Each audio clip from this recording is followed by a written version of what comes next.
Fala, crente! Seja bem-vindos a mais um vídeo do canal. Já pega o seu cafezinho e vamos conversar.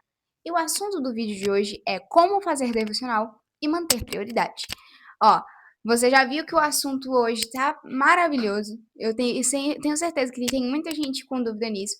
Então, ó, já pega a sua Bíblia, seu caderninho, sua caneta, pra gente começar a estudar um pouquinho. O primeiro texto que a gente vai ler está em João 4, do versículo 19 ao versículo 24. Vai dizer assim: Disse a mulher: Senhor, vejo que é profeta. Nossos antepassados adoraram neste monte, mas vocês, judeus, dizem que Jerusalém é o lugar onde se deve adorar. Jesus declarou: Crê em mim, mulher. Está próxima a hora que vocês adorarão ao Pai, nem neste monte, nem em Jerusalém.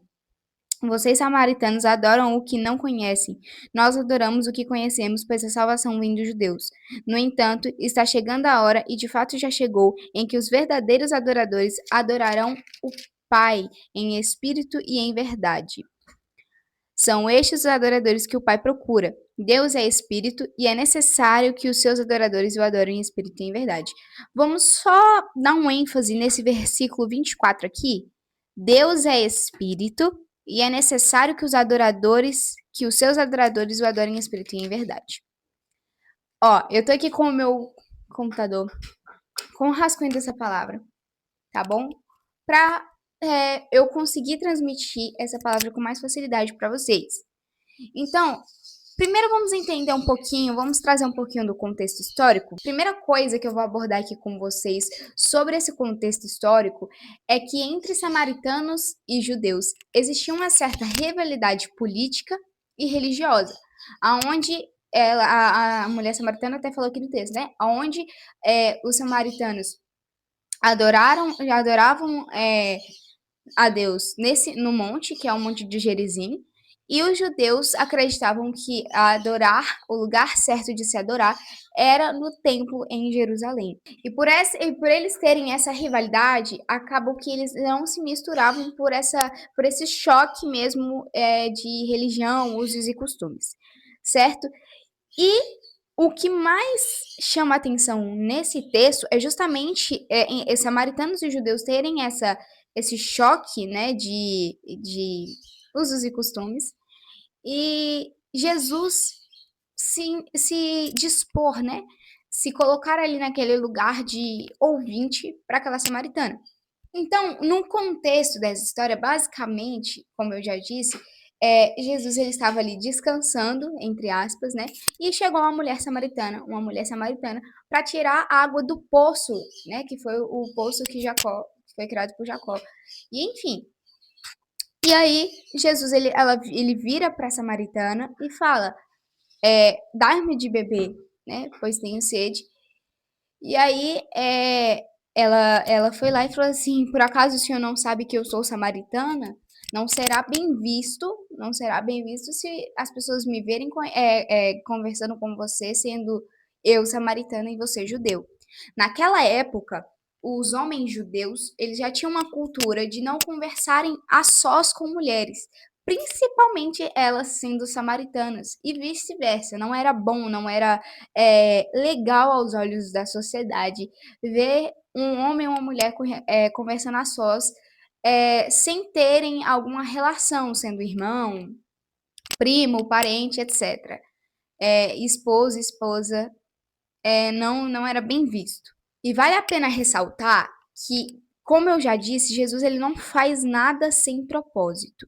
Eu já disse em alguns vídeos aqui e repito quantas vezes for necessário que Deus, Jesus, ele não faz nada sem propósito.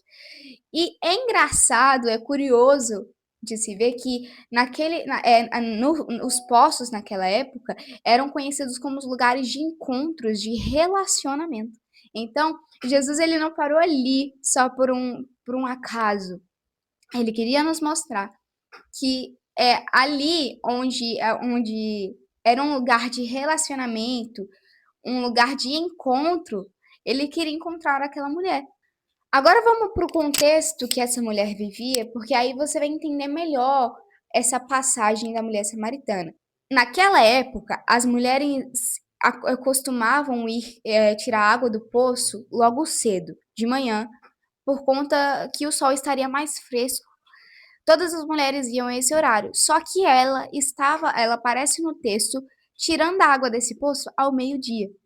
Lá em João 4,13, do versículo 13 ao 18, vai dizer assim, ó. Jesus respondeu: Quem beber dessa água terá sede outra vez, mas quem beber da água que eu lhe der, nunca mais terá sede. Ao contrário, a água que eu lhe der se tornará nele uma fonte de água a jorrar para a vida eterna.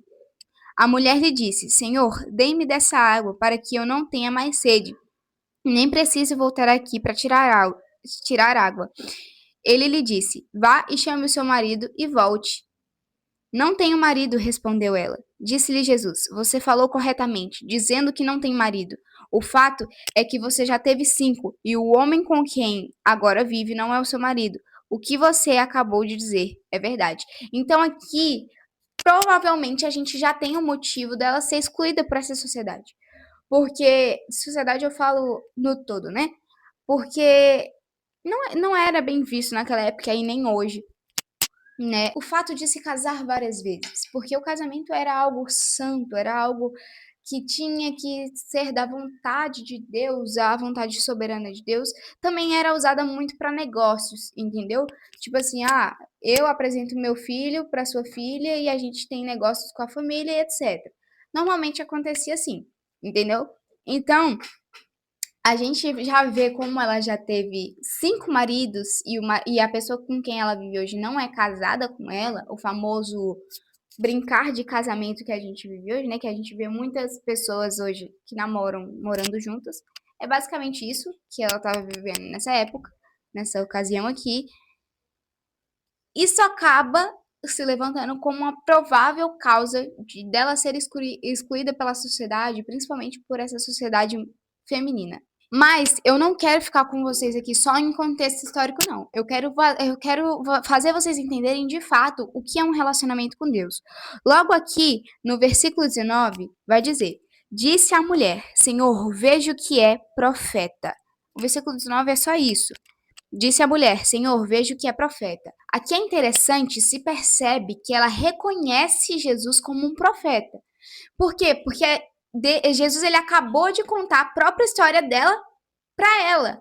Então ela fala assim: não, eu sei que ele é profeta, alguma coisa do divino tem nele, porque ele conhece a minha história e eu não o conheço. Perceba, Jesus conhece ela, sabe a história dela, porque tal qual Deus a criou, e por ser filho, ele reconhece a história dela, sabe quem ela é, mas ela não o conhece, ela não tem intimidade com ele. Agora, aqui no versículo 20, ele vai dizer assim: nossos antepassados adoraram neste monte, mas vocês, judeus, dizem que Jerusalém é o lugar onde se deve adorar. Percebe que aqui Jesus e a mulher samaritana entram uma pequena discussão de saber onde é o lugar onde se deve adorar. Se é no Monte de Gerizim, porque naquela época, para os samaritanos, se adorava no Monte de Gerizim, e para os judeus era no templo de Jerusalém. Então, onde se deve adorar? Se você acabou de falar para mim que não se adora nem no Monte de Gerizim e nem no templo de Jerusalém, aonde nós vamos adorar? E aqui no 22 ele fala: Vocês samaritanos adoram o que não conhecem, nós adoramos o que conhecemos, pois a salvação vem dos judeus. Versículo 23.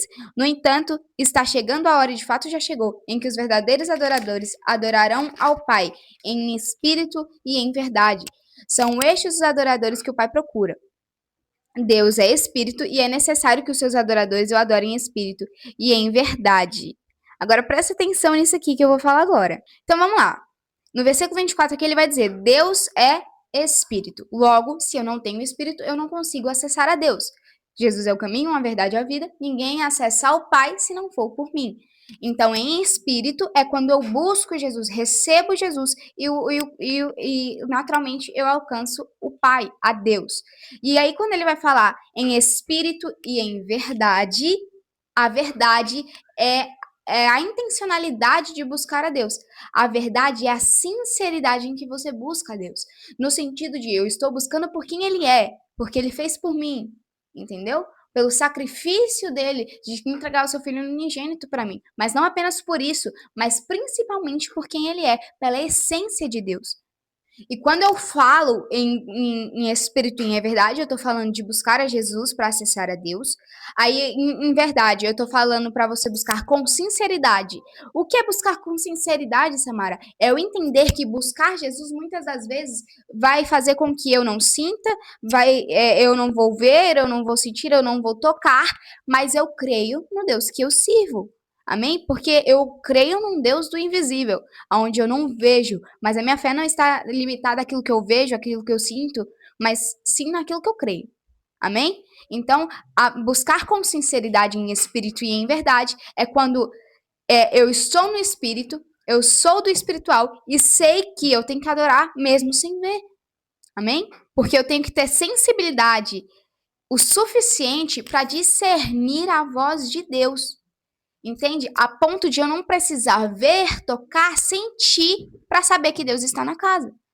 Ó, um exemplo disso está em João, no versículo 10, aqui mais para frente, ó. Versículo 10, não, capítulo 10, versículo 27. Então, em João, capítulo 10, 27, vai dizer assim, ó: as minhas ovelhas ouvem a minha voz e eu as conheço, e elas me seguem. Então, como é que as ovelhas do Senhor seguem ele? Pela voz. A gente segue Jesus pela voz. Logo, se eu tenho que adorar a Deus em espírito e em verdade, então eu recebo o Espírito. Beleza, eu recebo o Espírito. Só que lembra do último vídeo? Eu tenho que buscar ser cheia do Espírito. Então, se eu recebi Jesus, logo eu sou cheia do Espírito, certo? Certo. Mas para eu manter Jesus dentro da casa, eu preciso buscar ele continuamente. E em verdade, e o que é em verdade? Sinceridade. Ter sensibilidade suficiente para não perder o Espírito. E quando eu busco ele com sinceridade, com verdade, eu gero sensibilidade para discernir a voz do meu pastor que me guia. E sendo este Jesus que vai me levar pelo caminho, sendo ele o caminho para acessar a Deus. Agora vamos entender o que é devocional. Ao contrário de que muitas pessoas pensam, devocional não é sinônimo de intimidade. Vamos lá, você vai entender. Olha, eu escrevi aqui no meu rascunho. Devocional é momento separado para adoração, aprendizado e consagração. Vamos repetir? Devocional é o quê? Momento separado para adoração, aprendizado e consagração. Quem tem que aprender? Eu. Quem tem que se consagrar? Eu. Quem tem que jejuar? Eu. Quem tem que orar? Eu. Então, devocional é um intermédio para acessar a Deus. É um intermédio para você ter essa intimidade com Deus. É um intermédio, mas não é sinônimo de você ter intimidade com Deus, porque tem gente que faz devocional para marcar ponto. Você entendeu? Então, nesse sentido, já abre essa porta da sinceridade, do espírito e em verdade que eu falei para vocês. Certo? Então, assim, eu tenho que entender que devocional, a gente faz devocional pra gente. A gente lê a Bíblia pra gente. Porque a gente que tem que aprender, a gente que tem que se posicionar. Porque muitas pessoas fazem devocional somente, como eu disse, para marcar ponto. E se esquecem que chorar, se arrepiar e sentir não é o suficiente. Entendeu? Não é suficiente. E essas pessoas esquecem que mais do que isso, o importante mesmo, mais importante do que falar em línguas ou sentir o meu coração ardendo, ou ter palavras bonitas no meu devocional, performance, melhor do que isso é ter um coração rendido em sinceridade e em amor, um coração quebrantado de fato. Por isso que Jesus nos orienta a adorar ele como uma criança, a ter um coração de adorador como uma criança. Devocional é um momento onde o Espírito Santo vai conduzir você a ser a pessoa que ele quer que você seja.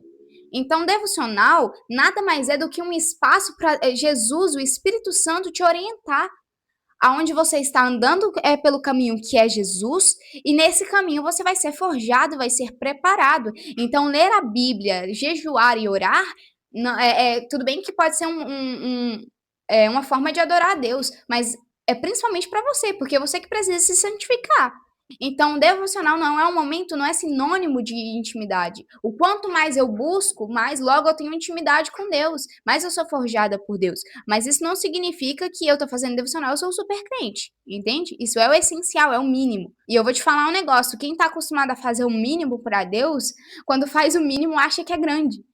Entende? Quem está acostumado a fazer o mínimo para Deus, quando faz o mínimo, se coloca ali em cima do pedestal, achando que é mais santo do que uma pessoa que está fora da igreja. O grande erro da nossa sociedade cristã, da nossa comunidade cristã, é achar que a igreja é uma comunidade para santo.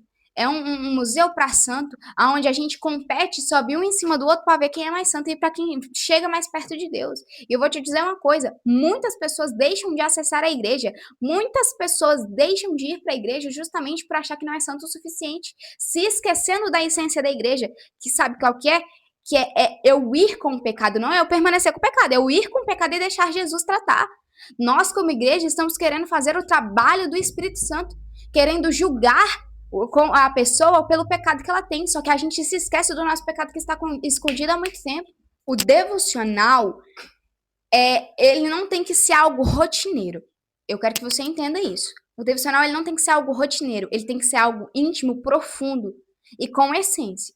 Aonde você vai chegar no teu quarto, fechar a porta do teu quarto e você vai tirar todas as máscaras. É ali onde você vai se quebrantar e derramar tudo que você tem para Deus. Samara, mas hoje eu só tenho problemas, hoje eu só tenho reclamações, hoje eu só tenho ansiedade, depressão para descarregar os pés de Jesus. Então, descarrega aos pés de Jesus.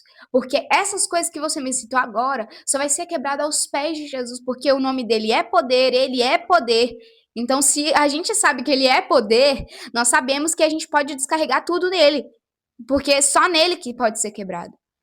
E agora, ó, eu peguei esse livro aqui, gente, ele se chama Crente de Banco. Ele é do pastor Rafael do Vale. O pessoal da Jubra aqui já sabe quem é.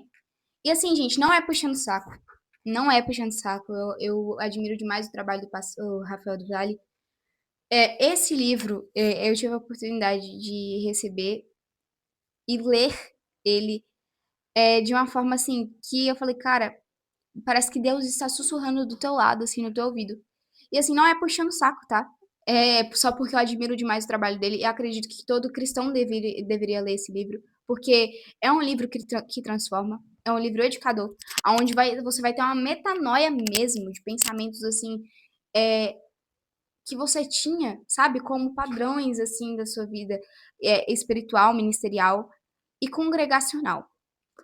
Por que eu peguei esse livro para você? Porque nesse livro aqui, Crente de Banco, o pastor Rafael do Vale vai dizer assim: o que ocorre é que muitas pessoas motivadas pelo desejo de serem úteis e fazerem a diferença em sua comunidade priorizam o trabalho da igreja em vez do seu relacionamento com Deus. Esse que eu li agora está no capítulo 3 do livro, na página 32. Por que eu trouxe esse livro? Porque esse livro, ele quebra justamente essa barreira de ativismo religioso.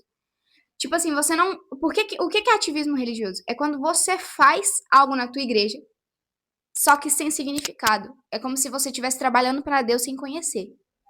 Entendeu? É uma relação de senhor e servo. Entendeu? Então, ele quebra essa barreira, porque aqui, justamente nesse versículo, nesse trecho que eu li do livro para você, ele vai falar justamente que muitas pessoas, elas priorizam esse trabalho de igreja local ao invés de um relacionamento com Deus. Então, isso é muito bom para quebrar uma imagem que muitas pessoas projetaram sobre igreja. Eu falo cristãos mesmo, tá? Eu não tô falando de gente que não conhece, eu tô falando de gente que tá dentro da igreja. E é bom esse raciocínio justamente para tirar essa ideia de que ir para a igreja e servir na igreja como mídia, som, etc., lavar banheiro, é mais importante do que um relacionamento com Deus. Sendo que o que eu li nesse livro, enxerguei de fato, é que ele quer que a gente entenda que o servir na igreja é banal se você não tiver o espírito. É fútil, entende? Não serve para nada se você estiver servindo na igreja sem o Espírito Santo, sem a presença de Deus. Porque é como se eu estivesse realmente trabalhando para o meu Senhor. Entende? O Senhor, ele não conhece o servo. Entende? Ele não o servo, ele não sabe o que o Senhor faz. O seu Senhor faz. Então, assim, esse livro é essencial para qualquer jovem ler. Então, eu quero fazer você entender que relacionamento com Deus vai muito além de 1h30 de culto ou um ato de servir na igreja. Eu quero te fazer entender que você servir na igreja não é sinônimo de você estar ganhando pontos com Deus, a ponto de você virar para Deus e falar assim: "Ah, Deus, eu fiz. Ah, Deus, eu preguei. Ah, Deus, eu cantei". Para Deus, se você fez tudo isso e não tinha o essencial, que era o caminho, sendo esse Jesus, não serviu de nada. Agora, a gente vai aprender como ter prioridade e constância. Primeira coisa sobre prioridade e constância é você entender que você precisa de disciplina. É você entender que você vai ler a Bíblia, você vai jejuar, você vai orar, não porque você quer, porque você precisa.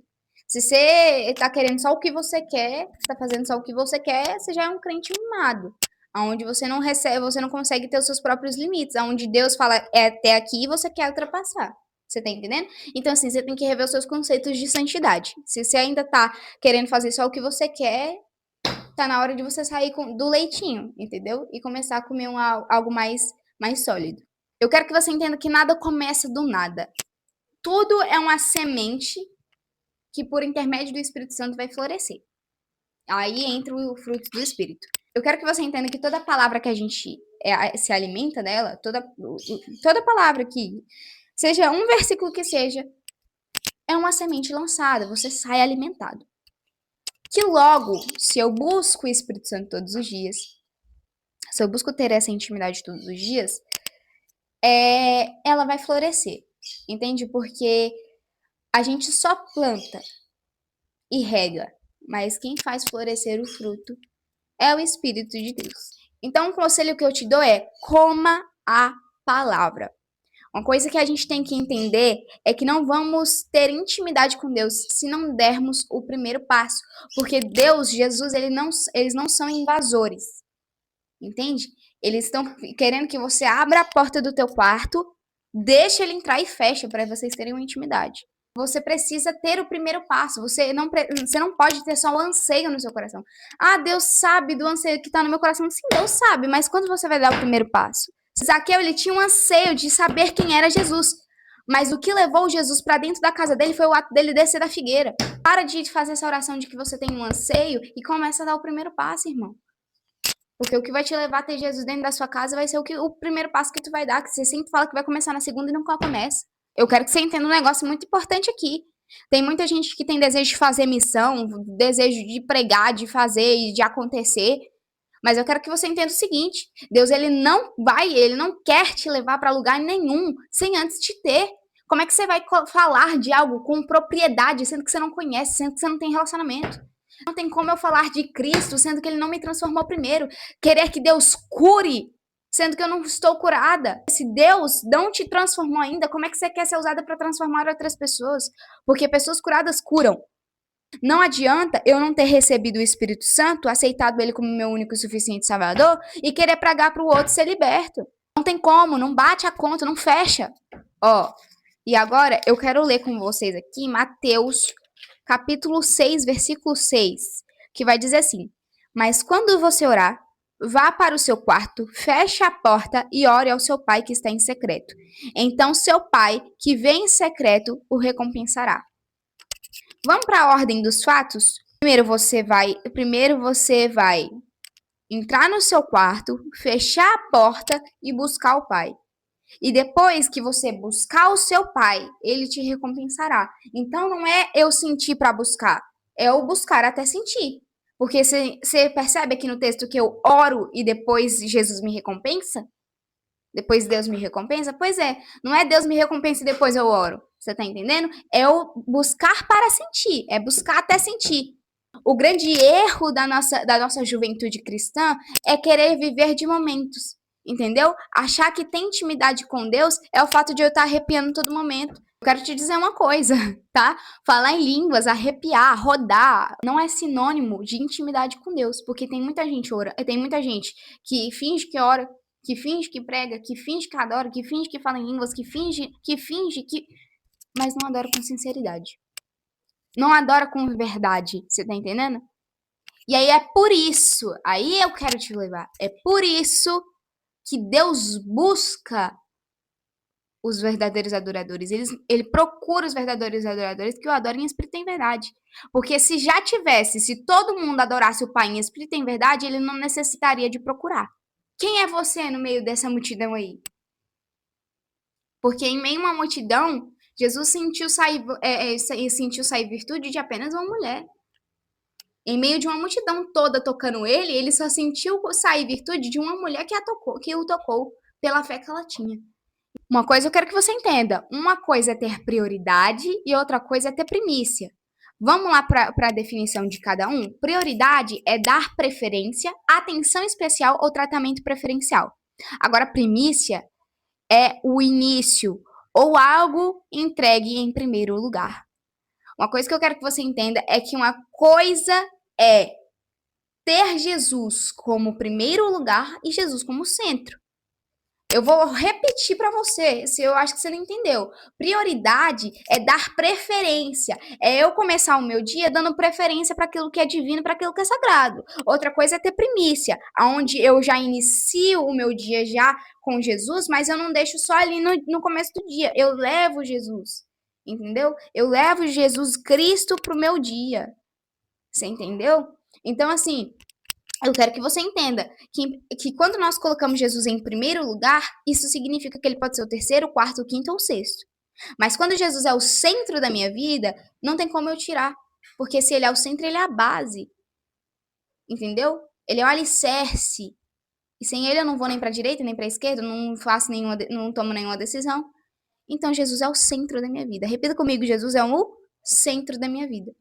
Então, com isso, eu acho importante você separar um tempo para Deus. E um tempo para Deus, quando eu falo um tempo para Deus, é um tempo de intimidade e conversa com Deus. Ah, Samara, mas devocional não é intimidade com Deus. Devocional é intermédio de você acessar a intimidade. Enquanto mais eu leio, enquanto mais eu oro, enquanto mais eu jejuo, eu tenho intimidade. Então, fazer devocional não é sinônimo de intimidade. Fazer devocional é só um protocolo. Devocional é só uma obrigação de todo crente, é o mínimo. E é engraçado que Deus agora tá tendo que exigir o mínimo, né? Porque ele não precisa da nossa adoração, quem precisa é a gente, mas mesmo assim ele tá exigindo por amor a você. Então eu vou falar de novo. Prioridade é eu ter Jesus como centro. Eu entender que eu não tenho tempo, mas eu arranjo. Você tá entendendo? Porque o não ter tempo virou desculpa para o comodismo do cristão. Entendeu? Porque para mim é mais confortável ficar 1 hora, 2 horas, 3 horas no Instagram do que 1 hora, 2 horas, 3 horas lendo a Bíblia. Então, ter prioridade é eu ter Jesus como centro e constância é eu ter disciplina para fazer aquilo que eu preciso. Porque criança faz aquilo que quer, mas adulto, crente maduro, faz o que precisa. E para finalizar, eu quero ler com vocês em Tiago 4, do versículo 14 ao 15. Vocês nem sabem o que lhes acontecerá amanhã. O que é a sua vida? Vocês são como a neblina que aparece por um pouco de tempo e depois se dissipa, desaparece. Ao invés disso, deveriam dizer: se o Senhor quiser, viveremos e faremos isto ou aquilo. Samara, onde você quer chegar com essa passagem? Eu quero que você entenda que o segredo da constância é eu entender que eu só tenho hoje. O segredo da constância é eu entender que daqui meia hora eu já não posso estar aqui. Porque se hoje você fosse dormir e eu viria, antes de você cair no sono, eu ia virar pra você e ia falar assim: olha, amanhã é o seu último dia. O que você faria? Você iria levantar mais cedo? Logo cedo você iria buscar Deus, porque você não sabe se mais tarde você vai estar vivo. Entendeu? Porque eu falei que amanhã é o seu último dia, mas não falei quando você ia. Aí você iria tratar todo mundo com paciência, você não queria se estressar, porque é o seu último dia, você tem que aproveitar. Você iria feliz trabalhar, você iria feliz ir para a igreja, você iria desligar o celular, não queria ficar muito tempo no celular, porque você tem que aproveitar. Você tá entendendo? Você iria passar mais tempo com seus familiares, você iria aproveitar a sua família, porque agora a sua família, tratar a sua família seria muito mais prioritário para você do que você colocar a igreja na frente. Então, com isso, eu quero que você entenda que se eu tenho só o hoje, eu vou entregar a minha melhor adoração para Deus hoje. O culto, eu vou com expectativa, porque eu quero receber o melhor de Deus. Então, irmãos, que você fique com essa palavra no seu coração, tá bom? Que você a partir desse dia, que a partir desse vídeo não seja apenas, você não seja apenas um adorador momentâneo, mas que seja um adorador que adora em espírito e em verdade. Adora ele sabendo e pensando que hoje é o seu último dia, sua última oportunidade, teu último culto. Tá bom? Que Deus abençoe vocês, guarde essa palavra no seu coração, mas que ela não fique retida só aí, que você espalhe para outras pessoas, amém?